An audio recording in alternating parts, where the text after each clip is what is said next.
नमस्कार, बहुत बहुत स्वागत है आप सभी का हमारे इस विशेष कार्यक्रम में। मैं हूं निखिल सिंह। जनवाणी हमारा विशेष कार्यक्रम, जनवाणी यानी जनता की आवाज, जनता के सवाल और जनता का मंच। हम पहुंचे हैं बिहार चुनावों की नब्ज टटोलने लखीसराय, जिला लखीसराय, जहां इतिहास भी है, आंदोलन भी है और इसके साथ ही साथ राजनीति की एक अलग धड़कन भी है लखीसराय में। और इस धड़कन को हम टटोलेंगे, जानेंगे। और ये सीट वैसे भी बहुत मशहूर भी है, प्रसिद्ध भी है, इसलिए भी क्योंकि यहां से बिहार के डिप्टी चीफ मिनिस्टर चुनाव कंटेस्ट कर रहे हैं और उनके सामने चुनौती पेश कर रही है कांग्रेस और जनसुराज। इस विषय पर भी हम बात करेंगे, लेकिन यहां जानेंगे कि आखिर जनता क्या चाहती है, क्योंकि जनवाणी में आवाज होगी जनता की। यहां लखीसराय की प्रबुद्ध जनता हमारे सामने मौजूद है। नृपेंद्र कुमार जो कि प्रवक्ता है आरजेडी के, बहुत स्वागत करिए तालियों के साथ। हमारे साथ मौजूद हैं अजय कुमार सिंह, जिलाध्यक्ष एलजेपी यानी लोक जनशक्ति पार्टी रामविलास के, बहुत स्वागत है अजय जी आपका। उसके साथ हमारे साथ मौजूद हैं रजनीश कुमार जो कि प्रवक्ता हैं सीपीआई के, बहुत स्वागत है सर आपका। हमारे साथ सुनील सेवक जो कि प्रदेश प्रवक्ता है बीजेपी के, बहुत स्वागत है आपका। उसी के साथ हमारे साथ मौजूद हैं मणिकांत ठाकुर, वरिष्ठ पत्रकार हैं, चुनाव का विश्लेषण करेंगे, बताएंगे कि किस तरह से ये चुनाव चल रहा है। और हमारे साथ विकास कुमार सिंह जो कि प्रदेश प्रवक्ता हैं जेडीयू के, वो भी मौजूद हैं। और यहाँ पर हमारे साथ कांग्रेस के प्रतिनिधि भी आ गए हैं, उनसे भी हम कुछ सवाल जरूर लेंगे। वो थोड़ा देर में जरूर पहुंचे हैं, हम उनको मंच पर नहीं जगह दे पा रहे हैं, लेकिन उसके बावजूद हम उनसे सवाल लेंगे तो कांग्रेस का पक्ष रखने के लिए। तो मैं समझता हूं कि लगभग सभी पार्टियों के प्रतिनिधि यहां मौजूद हैं। सबसे पहले जानने की कोशिश करेंगे कि दरअसल क्या है चुनाव के मुद्दे और यहां किस तरह से चुनाव चल रहा है, क्या है प्रमुख मुद्दे और जनता के क्या मुद्दे ऐसे हैं जिनको लेकर के आपके प्रत्याशी और आपकी पार्टियां पब्लिक के बीच में जा रही है। शुरुआत करेंगे हम बीजेपी के साथ में, क्योंकि रूलिंग डिस्पेंसेशन वही है, तो सबसे बड़ी जिम्मेदारी और जवाबदेही उनकी ही बनती है। सुनील सेवक जी, क्या है आपके मुद्दे, जनता के बीच में क्या लेकर के जाएंगे, क्योंकि बहुत सारे आरोप भी लग रहे हैं कि 20 वर्षों में बहुत सारा ऐसा काम है जिससे लोग अब खुश नहीं हैं। जैसा कि आप सब जानते हैं, पिछले 20 वर्षों से इस बिहार में नीतीश कुमार जी के नेतृत्व में एनडीए की सरकार चल रही है और इन 20 वर्षों में जो आपने आमूलचूल परिवर्तन देखे वो आज सारा जनमानस देख रहा है। पक्ष हो या विपक्ष हो, इस चीज को मानता है कि 20 वर्षों में बिहार आमूलचूल परिवर्तन किया है, विकसित बिहार बनने की ओर अग्रसर हुआ है। इसके बाद आपने एनडीए के घोषणा पत्र को देखा है, शेष वो बचे हुए चीज जो विकसित बिहार को बनाने में और संबल प्रदान करेंगे, उन सबों की पूरी सूची हमने डाली है। उसमें सबसे बड़ी चीज युवाओं के लिए है कि आने वाले 5 वर्षों में 1 करोड़ सरकारी नौकरी के साथ साथ उसमें रोजगार भी जुड़ा हुआ है। ऐसे सबसे महत्वपूर्ण निर्णय लेने का काम इस एनडीए के घोषणा पत्र ने किया है, इस एनडीए की सरकार ने किया है। साथ ही साथ हमने प्रण किया है कि हमने तो अपना इंफ्रास्ट्रक्चर मजबूत कर लिया है, अब उस इंफ्रास्ट्रक्चर के बल पर हम विकास की अट्टालिकाएं खड़ी करेंगे, इंडस्ट्रीज के सारे पैमाने को हम यहां पर स्थापित करने का काम करेंगे। ऐसी कई सारी घोषणाएं जो पूर्व से तो चली आ रही है, अगले 5 वर्षों में वो करने वाले हैं, जिससे मेरा बिहार विकसित बिहार और अग्रणी बिहार बनने में अग्रणी भूमिका अदा करेगा। ठीक है, उन्होंने अपना एक लक्ष्य बताया है कि किस तरह से आगे बढ़ेंगे। इसका जवाब सीधे तौर पर आरजेडी से लेंगे। नृपेंद्र कुमार उनके प्रवक्ता हमारे साथ मौजूद हैं, क्योंकि आपके साथ में ये कहा जा रहा है कि इस बार का जो आपका मैनिफेस्टो है उसको देख के आप और जिस तरह की जो आपके वादे हैं उसको कह रहे हैं कि आप लोग रोजगार पर फोकस कर रहे हैं, नौकरियां देंगे। और आपने ये भी कहा है कि पूरे प्रदेश में कोई भी ऐसा घर नहीं बचेगा जहां पर सरकारी नौकरी ना हो, ऐसा आप देंगे। इसकी संख्या भी आ रही है कि 3.25 करोड़ लगभग हो जाएगी, कैसे करेंगे? हमारे नेता जो है माननीय तेजस्वी प्रसाद यादव, वो जो कहते हैं वो करते हैं। इसका नमूना उन्होंने 17 महीना के कार्यकाल में भी देखने को मिला था। रही गई बात 20 साल का सरकार जो है एनडीए का बिहार में है और 12 साल से केंद्र में है। कहने को तो मोदी जी और अमित शाह जी बहुत कुछ कहे थे, लेकिन धरातल पर क्या उतरा। लेकिन हमारे नेता जो कहते हैं उनका ही लोग नकल करते हैं। उन्होंने कहे तो 200 यूनिट बिजली फ्री, उनके एवज में 125 यूनिट बिजली फ्री किए। उन्होंने कहा 2500 रुपया पेंशन, इन्होंने 1500 रुपया पेंशन किए। नौकरी की बात करते हैं, अभी तक TRT 4 का एग्जाम नहीं हुआ है, क्वेश्चन पेपर लीक होता है, विद्यार्थी भाग दौड़ लाठी खाता है। हमारे नेता जीविका पर भी घोषणा किए हैं कि जीविका दीदी की सैलरी 10,000 से बढ़ा करके 30,000 किया जाएगा। जीविका दे सभी कैंडिडेट का 50,000 तक का बीमा किया जाएगा। संविदा कर्मियों को अस्थायी किया जाएगा। मेरा नेता के एक ही लक्ष्य है, पढ़ाई, दवाई, कमाई, सिंचाई, बेरोजगारी और पलायन पर रोक लगाना। कहते हैं रोजगार की बात, इसी लखीसराय जिला में सुदगढ़ा विधानसभा अंतर्गत एक जलवा पहाड़ आता है, जहां की 5,000 से 10,000 मजदूर काम करता था।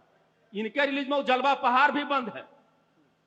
जलवा पहाड़ जो खदान का काम था वो भी बंद है। एक उद्योग धंधा बता दे लखीसराय की उद्योग धंधा लगा है। सर मैं आपका रोड मैप पूछ रहा हूं, ये 3.25 करोड़ नौकरियां का जो सरकारी नौकरी की जिसकी बात आपने की थी, कैसे देंगे? ये कहना कि मैं वादे पूरा करूंगा, ये आप सभी लोग सुन रहे होंगे कि ये लगातार कह रहे हैं वादा पूरा करेंगे, इसमें कोई शक शुबा नहीं है। लेकिन ये जनता जानना चाहती है, आज खुलासा करिए कि क्या रोड मैप है, 3.25 करोड़ लोगों को सरकारी नौकरी कैसे देंगे?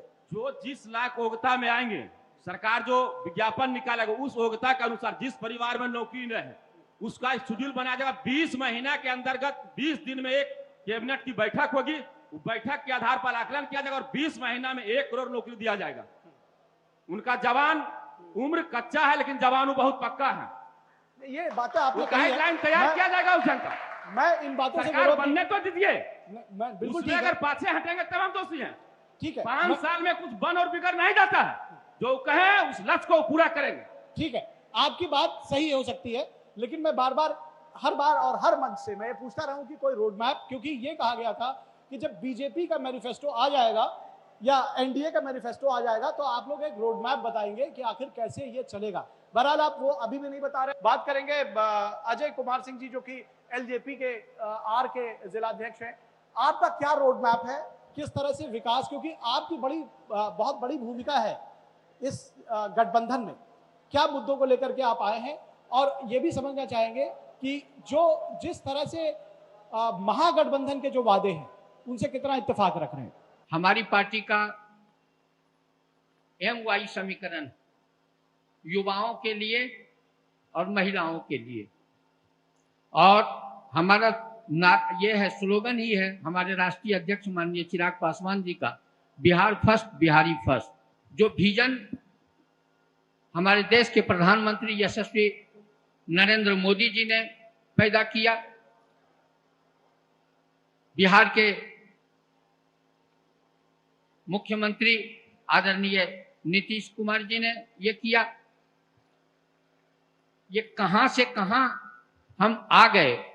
इनके 90 के दशक को हम लोगों ने देखा है, झेला है, भोगा है, जिया है, सारे लोगों ने जिया है, भोगा है। ये शेखपुरा से लखीसराय आने में श्रीमान 3.5 घंटे का समय लगता था, आज मात्र 28 मिनट में हम लोग बिना किसी ये के सुरक्षा के सीधे चले जाते हैं। रात अधरात भोर भिनसर जिस समय जिनको जहां जाना है वो बेखौफ जाते हैं। शाम 7 बजे के पहले शाम 6 बजे के बाद हम लोग दूर देहात के गांव में रहने वाले यदि होते थे तो गांव नहीं जाते थे। ये इसी लखीसराय में कोई हित नाता, कर कुटुंब, दोस्त मित्र के घर जाकर के अपना डेरा जमाते थे। सुरक्षा का मुद्दा आपने बताया, इंफ्रास्ट्रक्चर डेवलपमेंट का मुद्दा बताया रजनीश जी सीपीआई से जी, कैसे इसको आप देखते हैं? 20 वर्ष पहले विकास के मामला में बिहार भारत के सबसे पिछड़े राज्यों की पंक्ति में खड़ा था। क्या आज एक भी पौधा आगे बढ़ा? अगर वो नहीं बढ़ा तो विकास नहीं हो रहा है। दूसरी बात थी जो सबसे प्रमुख बातें हैं, हमारे यहाँ के जो विधायक हैं, जो भाजपा के उम्मीदवार हैं, बहुत मासूम हैं, मिलनसार हैं और 10 बात सुन के जवाब नहीं देने के हम भी उनके कायल हैं। लेकिन 20 वर्षों में लखीसराय एक ऐसी धरती है जो राजनीतिक रूप से काफी सुदृढ़ है और आज के तिथि में भी हमारे 2 नेता केंद्रीय मंत्री, हमारे यहां से 2 MLC, हमारे यहां से सत्तारूढ़ विधायक और लगभग इनको सत्ता में रहने का मौका मिला। हम बहुत कुछ ही कर दिए। लखीसराय जो शहर जाना जाता है वो पोखरों का शहर कहा जाता है। बामन पोखर लखीसराय में है, धर्म की नगरी है। कहा जाता है उस समय कि हमारे यहाँ की रानियां उसमें स्नान करती थी। आज बामन में से एक भी पोखर सत्तारूढ़ धर के लोग बता दें कि क्या अतिक्रमण मुक्त कर पाए। जब हम अपोजिशन में थे और जब हमारे नेता विधानसभा में कहा कि इतनी लाख नौकरी हम देंगे, ये दोनों जो अपने को विकास का पीठ थपथपा रहे हैं, ये मुख्यमंत्री उठ के कहे थे कि पैसे कहां से लाओगे, तुम्हारे यही शब्द था कि तुम्हारे अपने बाप घर से लाओगे, नौकरी कहां से लाओगे। 17 महीना जब हुआ और जब लाखों की नौकरियां की बहाली हमने निकाला और हमने लाखों की बहाली की, सबका पेमेंट कहां से आ रहा है। एक बात कह रहा हूं कि ये सवाल ये भी कहा जा रहा है कि भाई मुख्यमंत्री नीतीश कुमार थे, नौकरी आपने दे दी।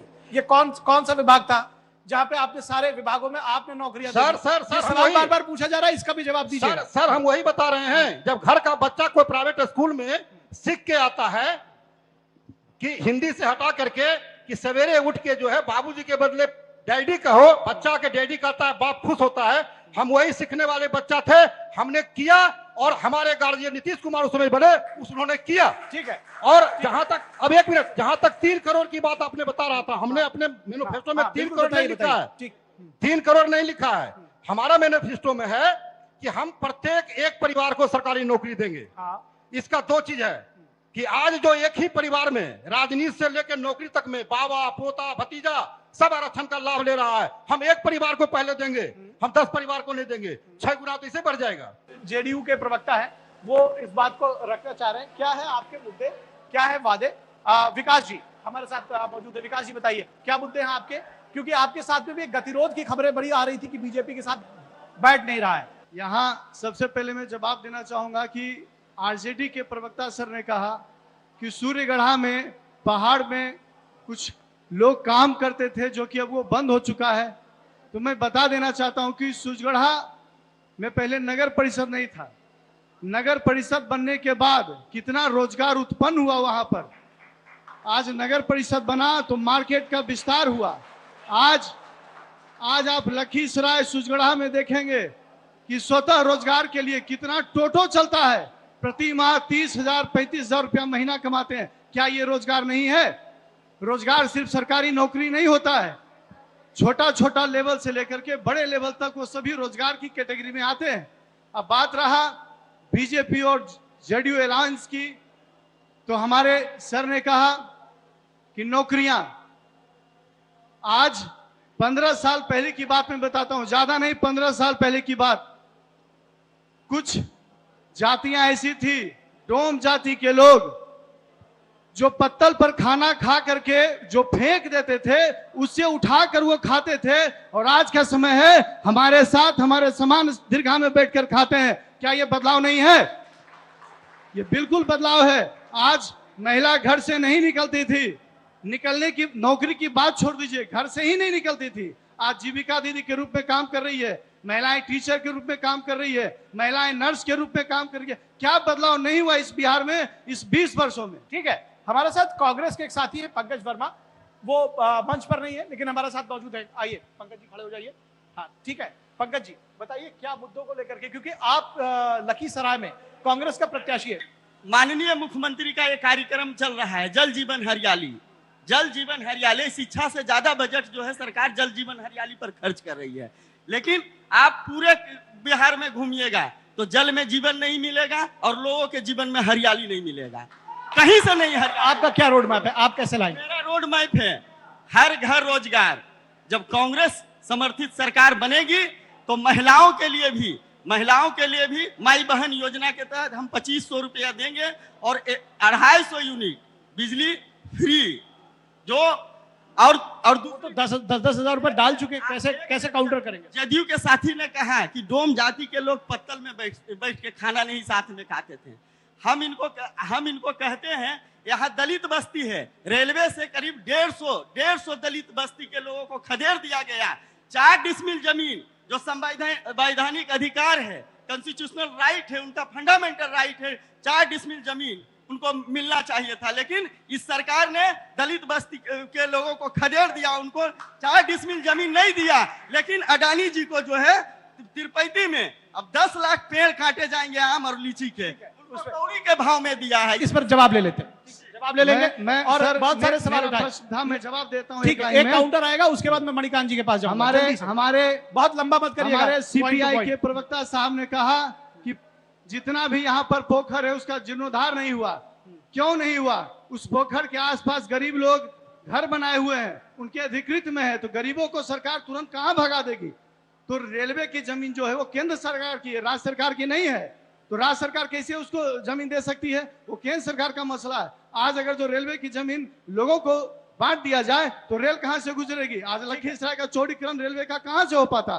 ठीक है, ठीक है, मणिकांत ठाकुर जी के पास आते हैं। मणिकांत ठाकुर जी, आपने बहुत विस्तार से इन लोगों को सुना, इसके बाद जनता की बारी, आप लोग थोड़ा धैर्य रखिए। मणिकांत जी के पास आते हैं। मणिकांत जी, आपने सबके मुद्दे सुने और सबसे खास बात है कि ये भी सुना कि इन वादों को पूरा कैसे करेंगे।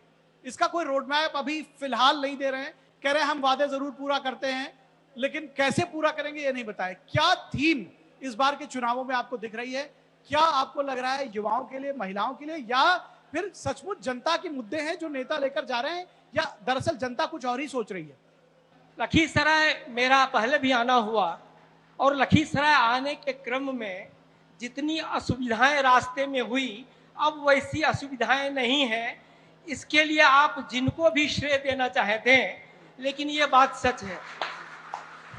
दूसरी बात है कि निखिल जानना चाहते हैं कि इस बार बिहार के चुनाव में क्या है, मूल मुद्दा क्या है, लोगों के मन में बातें क्या है। तो बिहार की जनता का जो मुद्दा है वो सबसे पहला मुद्दा है कि बिहार की जनता आज दफ्तर में अपना कोई भी काम कराने अगर जाती है तो क्या उसको रिश्वत दिए बिना उसका काम होता है? सवाल होता है नहीं। इसमें यह नहीं होता कि वो राष्ट्रीय जनता दल के लोगों को रिश्वत देनी पड़ती है और भारतीय जनता पार्टी के लोगों को नहीं देनी पड़ती है। इसीलिए आप समझ सकते हैं कि जनता का मुद्दा क्या होता है। दलों में बटे हुए लोग जब अपनी मूलभूत बुनियादी जरूरतों को भूल जाएंगे तो इसी तरह से भटकते रहेंगे। ये बिल्कुल खुली बात है और ये आप लोगों के ज़हन में आनी चाहिए। दूसरी बात है कि सबसे बड़ा मुद्दा क्या हो सकता था जो कि हाशिए पर है, अभी नहीं दिया गया, वो ये कि जैसा मैंने रिश्वत की बात कही कि लोगों को बिना पैसा या घूस दिए काम हो। दूसरी बात कि शिक्षा की जो इतनी दुर्दशा बिहार में लंबे समय से चली आ रही है, वो शिक्षा व्यवस्था में सुधार हो। शिक्षा व्यवस्था जो यूनिवर्सिटी से लेके नीचे प्राइमरी लोअर लेवल तक जिस तरह से उसकी दुस्थिति बनी है उसमें सुधार हो। स्वास्थ्य की जो सुविधाएं हैं वो बिहार की तमाम जनता को मिले। तो ये जो मैं बातें कह रहा हूँ ये जनता के मुद्दे हैं, लेकिन राजनीतिक दलों के मुद्दे जो हैं वो कुछ और हो जाते हैं जो जनता के मुद्दे से बिल्कुल अलग दिखने लगते हैं। इसलिए मेरा ये आग्रह होगा कि जनता के मुद्दों को भी मद्देनजर रखते हुए आप लोग अपना मतदान करें, ये सबसे बड़ी बात। ठीक है, तो अब जनता की बारी आती है और जनता, सबसे बड़ी बात यह है कि जब हम बात करते हैं बिहार की तो कई बार ये बात होती है कि विकास बनाम जातिवाद, क्योंकि पार्टियां जब टिकट बांटती हैं तो ये साफ तौर पर देखने को मिलता है कि उसमें जातिवाद के आधार पर कौन सी जाति का कितना वोट है, इन सारे समीकरणों को ध्यान पे रखती है। इसका मतलब क्या जो विकास की बात कही जा रही है वो खोखली है, उसमें कोई दम नहीं है, फाइनली आप जाति के आधार पर देते हैं? ये जनता भी इसको तय करेगी और जनता बताएगी कि दरअसल उसके अपने मुद्दे क्या है। 20 साल की स्थिति क्या थी, अभी स्थिति तो बदल गई है। तो 20 साल के पहले की स्थिति को वो जो है लालू राज में था उस पर विचार करें। वहां के जो ठीक, आपका सवाल आ गया 20 साल वर्सेस 15 साल, ठीक है, ये आप याद रखिएगा। हमारा सवाल कम्युनिस्ट पार्टी के नेता से है। जब इनको बिहार में कितना परिवार है ये जानकारी नहीं है तो नौकरी कहाँ से देंगे? दूसरा बात, कम्युनिस्ट पार्टी अपने आप को मजदूरों और किसानों की पार्टी कहती है। एक भी किसान मजदूर इनके साथ आता है? देख लीजिए पूरा। और इनका जब चलता है एजेंडा राष्ट्र विरोध का, चीन के खिलाफ एक शब्द काहे नहीं बोलते हैं? जब हमारा देश का सैनिक मारा जाता है उसके खिलाफ काहे नहीं बोलते? सवाल हमको सीपीआई के मित्रों और कांग्रेस के मित्रों और आरजेडी के मित्रों से है। आरजेडी ने कहा कि हमारे नेता कहे 1 करोड़ नौकरी देंगे साल में। आप बताइए कि 15 साल 20 साल पीछे जाइए, आरजेडी के कितने नौकरी दिए, और आज जो नौकरी दिए उसके बदले जमीन लिखा लिए। हम 80 बरस उम्र वाला सीनियर सिटीजन आदमी हैं। आपको सोच लीजिए 20 साल के अंदर आज हमारा नौजवान सब बैठा हुआ है, देख लीजिए नौजवान सब बैठा हुआ है, लेकिन पलायन क्यों हो रहा है? सवाल आपका ठीक, सवाल आया, अच्छा सवाल है, पलायन क्यों हो रहा है? हम लोग 2000 के बाद वाले, हम लोग नहीं जानते जंगल राज क्या था, मंगल राज क्या। हमको तो बीजेपी में जंगल राज नजर आ रहा। आज चल जाए पंजाबी मोहल्ला में 6 आदमी का नरसंहार हुआ था, बोले तो नरसंहार नहीं हुआ है। ये कह रहे भाई कि जो जंगल राज था वो इन्होंने देखा नहीं है, आज के युवा है। इसका जवाब बीजेपी की तरफ से आएगा। सीपीआई सबसे पहले जवाब देगी। आप लोग का सवाल था, जवाब दीजिए। बिहार में भी 3 मार्च 2000 में जो नीतीश कुमार की 7 दिन की सरकार बनी थी, उसमें सारे बाहुबली 10 बाहुबली जीत के आए थे। वो 10 बाहुबली नीतीश कुमार को 7 दिन के लिए मुख्यमंत्री बनाया था। यहाँ को अपराध में किसने ढेला? बिहार को किसने ढकेला? जहां तक उन्होंने कहा कम्युनिस्ट पार्टी के पास किसान और मजदूर है ही नहीं। अरे नहीं है तो आज भी पूरे वर्ल्ड में किसी मुख्यमंत्री को सबसे शिक्षित होने का और सबसे रोजगार देने का अगर किसी को श्रेय मिला है तो वो कम्युनिस्ट पार्टी है, आज के डेट में भी। तो आपका और अभी तक कहाँ है? यहाँ आपके मुख्यमंत्री सीपीएम है ना, सीपीएम का नहीं, आपका मुख्यमंत्री कहाँ है यहाँ पे?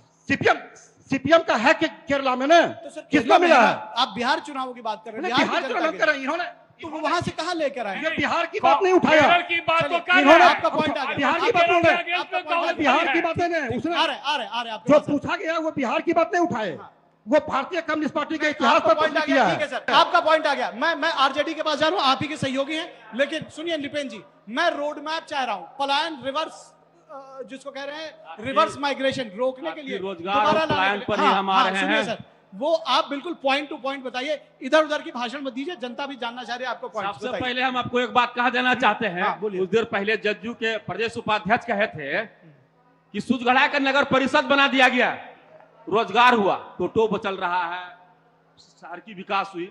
इन भाई साहब को हम इतना बताना चाहते हैं, वही लालू जी के दिन लखीसराय को जिला मुख्यालय बना गया, चानन को प्रखंड मुख्यालय बना गया, रामगढ़ चौक को प्रखंड मुख्यालय बनाया गया, पिपरिया को प्रखंड मुख्यालय बनाया गया। उनके नॉमिनेट के बाद आज तक इनके सरकार में भवन तक के नहीं बना है। लखीसराय जिला पूरे बिहार में एक ऐसा जिला है जहां की 2-2 केंद्रीय मंत्री आते हैं, बिहार के उप मुख्यमंत्री आते हैं, दिन रात जाम से कराता है। आपसे रिवर्स माइग्रेशन रोकने के लिए क्या करेंगे वो पूछा जा रहा है, उन्होंने क्या नहीं किया? प्रत्येक जिला में उद्योग धंधा लगेगा सर। हमारे चानन क्षेत्र में बहुत एकड़ जमीन पड़ती है, वन विभाग के तहत पहाड़ है, उसको कैबिनेट से पास उसको खनन विभाग में डाइवर्ट किया जाएगा। पहाड़ का बहुत बड़ा एरिया उधर है, अभी वन विभाग के पास को कैबिनेट में उसको चेंज करके खनन विभाग का दिया जाएगा। लखीसराय जिला में रोजगार की कमी नहीं है, रोजगार लगाने में चाहिए। 10,000 रोजगार अभी जलवा पहाड़ी में काम करता है मजदूर, जलवा पहाड़ी बंद है 20 साल से, टेंडर हो रहा है, कैंसिल हो रहा, कैंसिल हो रहा। अनेकों प्रकार के उद्योग धंधा लगाया जाएगा। हमारी सरकार बनेगी, जो हमारे मुख्यमंत्री कहे उस पर वो टिक रहेंगे। ठीक है, बीजेपी की तरफ से बताइए। देखिए, आप बार बार उनको रोड मैप बता रहे हैं, रोड मैप बताइए, रोड मैप बताइए। भाई, रोड मैप उनके लिए आश्चर्य की वस्तु है, रोड मैप बनाएगा कौन? अब हमें ये बता दो ना। अब आप सुन लीजिए, कन्विक्टेड पिता के चार्ज सीटेड पुत्र से आप रोड मैप की अपेक्षा करते हैं क्या? उनके ऊपर वो तलवार लटक रही है कि कब वो फिर सलाखों के पीछे होंगे। सीपीआई के जो प्रवक्ता है उन्होंने अपना स्थान कांग्रेस के प्रवक्ता को दिया है। एक बार फिर से उनका हम लोग स्वागत करेंगे, तालियां बजाकर स्वागत करिए। इस एनडीए की सरकार ने सबसे पहले बिहार में कृषि, जो प्रधान राज्य है मेरा, जहां कृषक सबसे अमूल्य वस्तु माने जाते हैं, उनके लिए हमने कृषि रोड मैप दिया। 1 नहीं, 2 नहीं, 3 नहीं, 4 कृषि रोड मैप। अब आइए रोजगार पर। इसी बिहार की धरती पर नीतीश कुमार की सरकार ने 38 लाख रोजगार उपलब्ध कराए और 12 लाख सरकारी नौकरियां हमने दी। और उसी के आधार पे मैं ये कह रहा हूं कि अगले 5 साल में 1 करोड़ के आसपास रोजगार और नौकरियां मिला के देने का हमने वादा किया है। ये मेरा रोड मैप है, और मेरा रोड मैप तो 20 साल से बिहार की जनता देख रही है। हम जो कहते हैं वो करते हैं। मोदी है तो मुमकिन है, नीतीश जी हैं तो निश्चित है।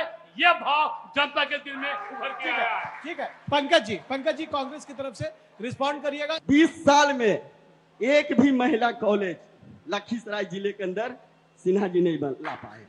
आज अभी हम बोले थे जल जीवन हरियाली, देखिए कहते हैं कि हम हिंदुओं का रखवाला है, देवी विसर्जन होता है हमारा संसार पोखर में, ठीक है। आज देखिए 20 साल में उन नाला का शकल ले लिया है।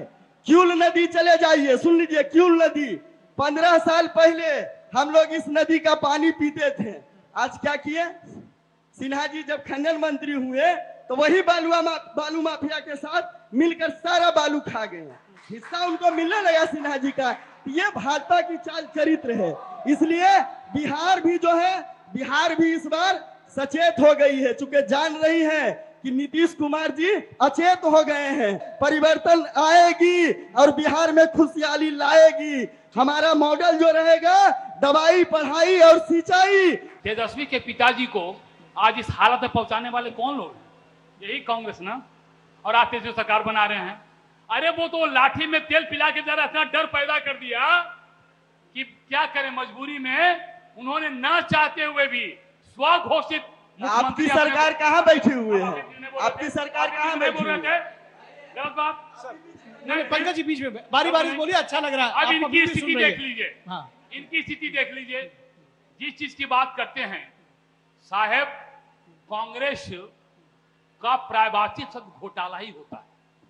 एक नहीं 20 से 25 घोटाले हैं। एक बात मैं और जानना चाहूंगा, एसआईआर कितना बड़ा मुद्दा है? सबने देखा है बिहार में, जितने राजनीतिक दल के लोग हैं या आम जनता है, कि ये एसआईआर मुद्दा बन ही नहीं सका बिहार में। अगर ईमानदारी से आप देखेंगे, सोचेंगे, तो आपको लगेगा कि सचमुच में जिस पक्ष ने इस मुद्दे को इतना बढ़ चढ़ के उछाला, जो बिहार में इतने 16 दिनों की यात्रा हुई, लेकिन बावजूद इसके एसआईआर मुद्दा नहीं बन सका। इसकी वजह यह है कि सचमुच में बिहार के जो असली मुद्दे हैं वो एसआईआर से सॉल्व नहीं होने वाले। एसआईआर में सबसे बड़ी बात यह थी कि मतदाता सूची का शुद्धिकरण हो, चुनाव आयोग ने यही कहा। लेकिन बात कुछ दूसरी थी जो आप सीधे नहीं कर सकते थे, तो इसलिए आपने एसआईआर का विरोध किया। तो ये तो बात मान्य हो गई है, बल्कि मुझे लगता है कि जिन्होंने एसआईआर को मुद्दा बनाया वो भी अब समझ चुके हैं कि ये मुद्दा जमीन नहीं पकड़ पाया, इसीलिए अब उस पर चर्चा नहीं होती है। यहाँ युवा जनवाणी में आए हुए लोग हैं, युवा भी हैं और बुजुर्ग भी हैं। आप ये पहले सोचिए कि आप कहाँ भटक रहे हैं। दूसरी बात, मैं विस्तार से नहीं जाते हुए एक बात आप लोगों से ही पूछना चाहता हूँ, मतदाताओं से पूछना चाहता हूँ कि कितने मतदाताओं ने दोनों पक्षों का, दोनों गठबंधनों का ये जो घोषणा पत्र सामने आया संकल्प पत्र के रूप में, उसको क्या आपने पलट के देखा कि पहले इसी गठबंधन ने या इन्हीं दलों ने क्या क्या घोषणाएं की थी चुनाव के समय में, और वो घोषणाएं जमीन पर उतरी कि नहीं, इस पर कोई ध्यान नहीं देता। इसीलिए हमारा ये आग्रह बार बार होगा कि इससे आप बचें और निश्चित रूप से देखें कि सिर्फ घोषणाएं कर देने से, वायदे कर देने से, लुभावने वायदे कर देने से आपका कुछ भी भला होने नहीं जा रहा। बिल्कुल ठीक बात है। तो यही इस बात को विराम देंगे, क्योंकि जो मणिकांत ठाकुर जी ने बात कही है वो बहुत 100% का सवाल है। और ये सबसे बड़ी बात है कि आप सब लोगों को इस बात का विशेष ख्याल रखना है, जैसे कहा गया कि दोनों पक्षों का जो महागठबंधन है और जो एनडीए है, उन दोनों ही पक्षों का जो मैनिफेस्टो आया है उसको बहुत ध्यान से देखिए, समझिए, जानने की कोशिश करिए। और एक प्रबुद्ध नागरिक के तौर पर, लखीसराय के प्रबुद्ध नागरिक के तौर पर आप उसका अध्ययन करिए। जो दूसरी पार्टियां हैं उनके क्या वादे हैं, उनके क्या दावे हैं, उनका क्या ट्रैक रिकॉर्ड रहा है, उसको भी देखने की कोशिश करिए। और उसी के साथ में आप लोगों से यह भी निवेदन है कि 6 तारीख को वोट देने के लिए जरूर निकलिएगा, क्योंकि आपकी वोट की ताकत से ही सरकारें बनेंगी, बिगड़ेंगी, और जो आप हैं वही सत्ता की असल सीढ़ी तक लोगों को पहुंचाएंगे। तो इस जनवाणी के कार्यक्रम में लखीसराय से बस इतना ही। आम जनता का, सभी का बहुत धन्यवाद।